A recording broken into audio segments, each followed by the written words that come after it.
جو لوگ سوسائٹی بنا سکیں. ابھی تو یہ تو میں آج پڑھ رہا تھا کہ یہ جو بڑی بڑی ملک اور جو اپنے آپ کو سپر پاور کہتے ہیں، انہوں نے اپنے لوگوں کو جو انٹیلیجنٹ ہوتے ہیں ان کے اوپر پابندی لگائی ہوئی ہے. آپ نے سائنٹسٹ نہیں بننا، آپ نے انجینئر نہیں بننا.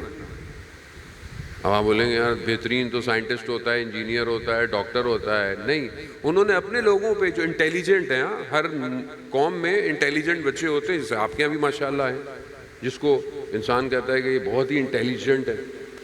انہوں نے اپنی کریم کو کبھی بھی انجینئر نہیں بننے دینا، سائنٹسٹ بننے نہیں دینا. کیا بننے دینا ہے؟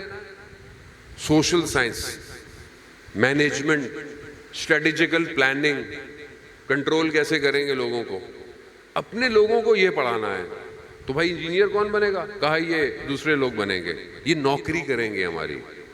آپ کے سامنے سارے انجینئر کہاں جاتے ہیں ہمارے، سارے ڈاکٹر کہاں جاتے ہیں ہمارے، لیبر کہاں سے آتی ہے؟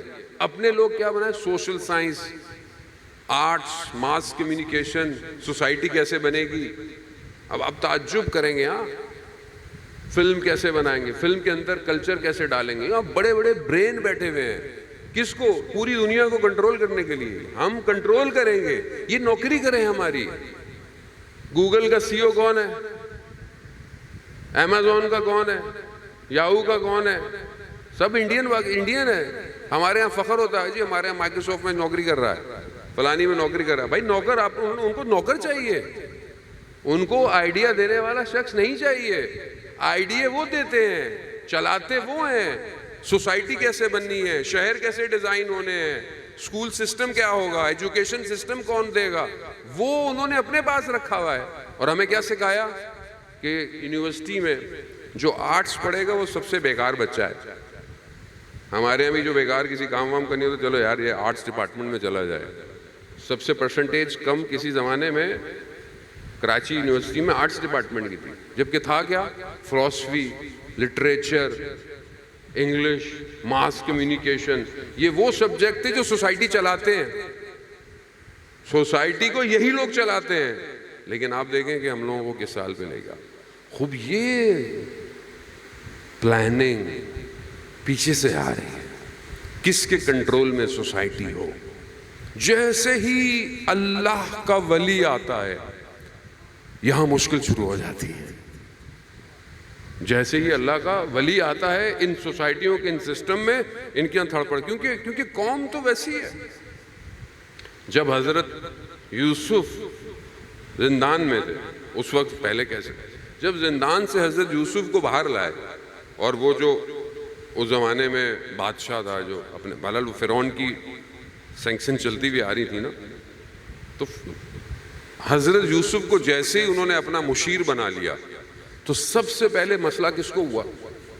وہ جنہوں نے قوم کو سلایا ہوا تھا، وہ جو جن کے بڑے بڑے معبد عبادت گاہیں تھیں، جنہوں نے لوگوں کو بولا ہوا تھا، وہ بڑا سسٹم بنایا ہوا تھا. وہ ڈراموں میں آپ نے دیکھا ہوگا بہرحال کہ کس طریقے سے قوم کو اپنی طرف گھیرا ہوا تھا. سوچیں، کام کاروبار پیچھے سب اپنا ہے، لوگوں کو بس اسی پہ لگائے رکھو. مشکل کہاں ہوئی؟ جب اللہ کا ولی آیا اور جب اس نے اس سسٹم کو توڑنے کی کوشش کی تو آپ کے سامنے پھر کیا کیا ہونا شروع ہو گیا. یہ ہر جگہ ہے، اور سب سے زیادہ مشکل اس شخص سے ہوتی ہے کہ جو سوسائٹی کو ڈیولپ کرتا ہے. حضرت یوسف سے انہیں مشکل شروع ہو گئی. انہوں نے حضرت یوسف کے مقابلے میں بہت مشکلات کی، لیکن بہرحال اللہ کا نظام تھا. اور پھر اس کے بعد آپ آگے چلیں عزیزان محترم، جب حضرت موسیٰ علیہ السلام آئے، جب تک فرعون کے محل میں تھے، جب تک کچھ نہیں تھے کوئی پرابلم نہیں ہے. لیکن جیسے ہی حضرت موسیٰ نے یہ کہہ دیا، اللہ اکبر، خدا کتنا مہربان ہے.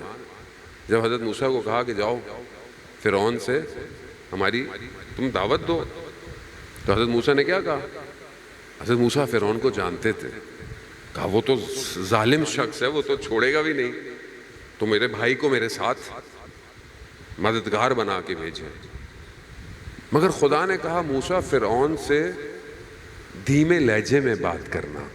اللہ اکبر، یعنی دشمن ہے لیکن پھر بھی پروردگار کہہ رہے ہیں کہ اس سے گفتگو کرنا آرام سے کرنا، آرام سے کرنا۔ یہ خود ایک بہت ظریف نکتہ ہے کہ اگر آپ کو کسی کو بات سمجھانی ہے تو پیار سے سمجھائیں، آپ اپنا عقیدہ کسی پہ تھوپیں نہیں، آپ زبردستی کسی کو قائل مت کریں۔ کیوں کوئی قائل ہوگا آپ کی بات پہ؟ آپ عقلی بات کریں، لاجیکل بات کریں، اس کے بعد آپ چھوڑ دیں، اس کی مرضی، اگر سمجھتا ہے سمجھتا ہے۔ فرعون کے دربار میں گئے اور فرعون کو جب دعوت دی تو فرعون، آپ کو فرعون نے کہاں سننا تھا، لیکن اس سے پہلے اسے حضرت موسیٰ سے پرابلم نہیں تھی۔ پرابلم جب ہوئی جب اس کے سسٹم کو ڈس بیلنس کرنے کی کوشش کی، اور وہ سسٹم ایسے ہی تھا، قوم سو رہی ہے، قوم طاغوت میں ہے، قوم مشکل کے اندر ہے، قوم سلیوری میں ہے، فرعون بادشاہی کر رہا ہے، کچھ بھی نہیں ہوتا۔ حضرت موسیٰ آئے اور انہیں نجات دینی تھی قوم کو۔ یہ مشکل شروع ہو جاتی ہے، یہ مشکل ہر جگہ ہے۔ آپ ممبر سے بھی میٹھی میٹھی باتیں کرتے رہیں، آرام سے، مسئلہ نہیں۔ خانہ کعبہ میں امام کعبہ کچھ بھی نہ بولے، طواف کرواتے رہو، عبادتیں پڑھاتے رہو، کچھ نہیں ہے، کوئی پرابلم ہی نہیں ہے، کوئی پرابلم نہیں ہے۔ جہاں آپ نے دشمن کی بات کی وہاں آپ کا کام تمام، آپ کے اوپر مشکلات۔ کیوں؟ کیونکہ آپ لوگوں کو بیدار کر رہے ہیں۔ لوگوں کو اگر آپ بیدار نہ کریں، آپ بولے بس ماتم کرو، عزاداری کرو، نیازیں کھاؤ، آپ زیارتیں اٹھاؤ، چاہو، مثلاً کوئی پرابلم ہی نہیں ہے، کسی کو بھی کوئی پرابلم نہیں ہے۔ لیکن جہاں آپ نے بول دیا کہ امام حسین کا مقصد طاغوت کا مقابلہ تھا، امام حسین کا مقصد یزیدیت نظام کو ختم کرنا تھا، وہاں بولیں گے بھئی